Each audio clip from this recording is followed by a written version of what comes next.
Now today I'm going to be talking about the Wainlux K10. Now this is Wainlux's latest laser engraving machine, and the first thing you can probably tell is that this thing is tiny. It's so small that I can hold it in one hand. It seems to be a bit of a trend right now for these smaller, more portable machines, and I personally like them a lot. They do have their drawbacks, however, and we'll get into that a little further on. But if you're wanting a laser engraver that's easy to move around, easy to store, and one that won't break the bank, then this may be the machine for you. So let's take a look at it in more detail, and we'll start with a quick look at what you get in the box. So we have the machine and a user manual. There's some power cables and a Type-C cable. There's a marker pen, a brush, and a wrench. Now you also receive a couple of pieces of craft paper and 2 pieces of wood. Now let's take a closer look at the machine itself.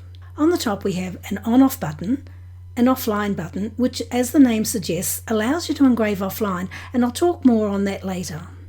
There's also a status indicator which provides visual cues depending on the status of the machine. So for example, when you turn the machine on, the light changes to blue, which indicates that the machine is in standby mode. And when you open the shield, the light will flash, and the rest of the indicators are listed in the manual. On the back we have a Type-C slot, a power supply slot, a slot for the rotary tool, which is an optional accessory, a TF card slot, which has a TF inserted in it, which has the driver and the CutLab X software loaded onto it, and you can also use it for working offline, which I will go into a little further on in this video. And just below all of that is a port for the air purifier, which is also an optional accessory. Now let's take a look at the inside of the machine. You can see that the base is open. Now there's an optional base plate that is called an engraving positioning module, and you can see what that looks like in the manual. Now I'm not sure whether it can be used to protect the surface, but since we didn't get one, we went and purchased a tile from our local hardware store. It only cost us $1, and that does a great job of protecting our work surface. Now the laser module itself is tucked inside, and it is quite small. Now you can also purchase the upgraded module, and you can see the difference between the two here. We have the K10 laser version. Now the first thing to note is that this machine is only a 3 watt, so it's really only suitable for engraving, but for many this will be enough, especially if you purchase blanks that are already pre-cut. You are also limited by the amount of engraving space, which is only 80mm by 80mm. Although the area in which you can place materials is larger at around 145mm by 160mm. Now bear in mind that you cannot overhang materials, because if the safety cover is even slightly open, then the machine will not start. However, if you have a material that is larger than the working area, you can simply lift the machine up and place it on top. So it's not a big working area, but for those that work with small items, then that size won't be an issue. And you can purchase a ton of different types of blanks on Amazon, and I'll put a link to these in the description field below. Setup for this machine is pretty simple. It's just a matter of connecting the power cable and plugging it in, and then connecting the USB to your computer. So unlike a lot of laser machines, you don't have to build this one, which means you can use it straight out of the box. The Wainlux does come with its own software, which is called CutLab X, but we prefer to use Lightburn. Now you can see how we connected it to Lightburn here, and it did find the machine automatically, which was nice to see. So we didn't need to go looking for files to download to get it connected. So we're going to test out a few materials to see how well this performs, and we'll start with an MDF coaster. So the first thing we need to do is focus the machine. Now to do this, we place the coaster under the laser and then place a thin piece of cardstock on top of it. Now this cardstock is just there to help focus the laser correctly. There are actually a couple of pieces of dark coloured card included with the machine for this purpose. Now turn the focusing wheel until the laser light is as small as possible. And once you've focused the laser correctly, you can then frame the image. Now in order to frame, you have to close the safety shield. Personally, I would like an option to leave the safety shield open while I do this, as it makes it easier to see the framing light, and it also makes it easier to move things around. But we did end up creating a placement template to make things easier, and I will go through that a little further on. So this is the coaster engraving now, and you can see how it's going. MDF is always such a great material to start with for a beginner, as it always does such a beautiful job. And you can see that this is the case even with this little 3-watt machine. Now you'll notice that it comes out quite dark, but this will be soot on the top, but you can clean that up with a tissue or a soft cloth. We did end up doing a second engraving on a round MDF coaster, as you can see here. Now if you want all of the settings that we've used for these materials, just head over to our website at golasergo.com. There'll be a direct link in the description field below. The next material we wanted to try was wood, so we started with a coaster and we chose an image from Creative Fabrica to use on it. There'll be a link in the description field below to that, along with all of the other files that we use in this video. Now this came out great, as you can see here, so we're very happy with the result. So it was at this point that we figured we needed a positioning template of some sort. So we got out a piece of cardstock and we placed it on our tile and then popped the machine on it so that it lined up with the corner. Then in Lightburn we created a box that was slightly smaller than the working area and engraved that onto the cardstock. Now this worked great and it's helped us line up materials correctly. Our next test was on some popsicle sticks. Now Paula needed some plant labels for some herbs she's going to be planting, so you can see how they're going here.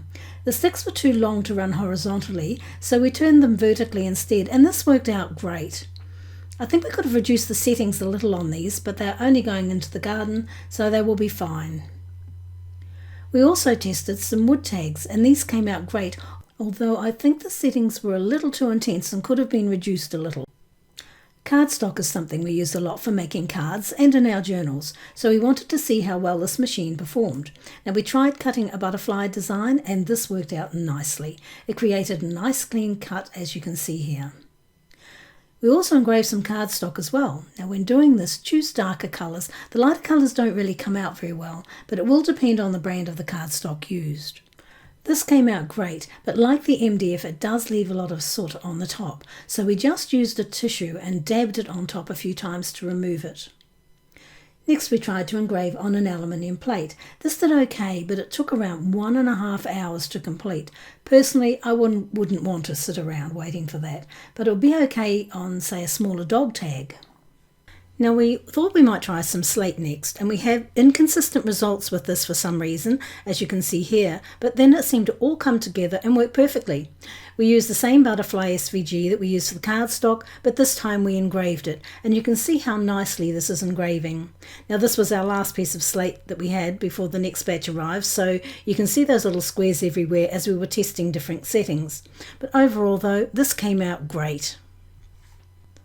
The Wainlux K10 does have an offline mode. Now this is really useful if you have your machine in the garage and your computer's inside. The machine has a TF card in the back that you can use for this. So you save a file from Lightburn as a G-code file onto the card and then you pop it into the back of the machine. Then on the machine itself you press the offline button once, which will frame your image on the material. Then if you press and hold the offline button for 3 seconds, the machine will start engraving. So that worked quite well. Now there are a few safety features that come with the Wainlux K10. First of all, we have the safety shield. This protects your eyes from the laser when the laser is in motion. If the shield is open, it will automatically turn the machine off. However, when you close the lid again, the laser will continue to engrave from where it left off. So that's a really great feature. There's also a tilt feature which will automatically turn the machine off when it tilts more than 13 to 15 degrees. If this happens, you will need to restart the machine. There are a few accessories that you can purchase for this machine. The first is an air purifier, and what I really like is that the purifier we have for the Wainlux K8 machine works for this one as well, so we're easily able to plug it in and use this machine indoors. There's a rotary model. Now this would have been great to try out, but unfortunately we didn't get one of these. And this allows you to engrave on cylindrical items like drinking glasses and water bottles. And there's an engraving positioning module. Unfortunately we weren't sent one of these either, but this allows you to easily position your projects, and it's particularly helpful if you're batch processing. So let's talk about some of the pros of this machine. Now the machine is small and lightweight, so you can easily move it around. It doesn't take up much space when it's being stored, and it works really well on wood, MDF and cardstock. It's an inexpensive machine, which would make it an ideal beginner's machine for, say, teenagers or someone who just wants to enhance their crafting experience with laser engraving. And when the cover is opened, the machine turns off, making it a great safety feature for young children. And there are a few cons, of course. The smaller machine means that you cannot engrave on larger items, and although you can place the machine on top of larger items to engrave on them, you still only have a small engraving area. It does cut, but only thin materials, so it is primarily used for engraving. You can't engrave on stainless steel, although you can engrave on aluminium coloured cards. The Wainlux K10 is inexpensive, and I feel this machine would suit a teenager or a student or even a beginner who's just starting out with laser engraving. So, I hope you've enjoyed this video, and if you did, give us a thumbs up and subscribe to the channel. And thank you so much for watching.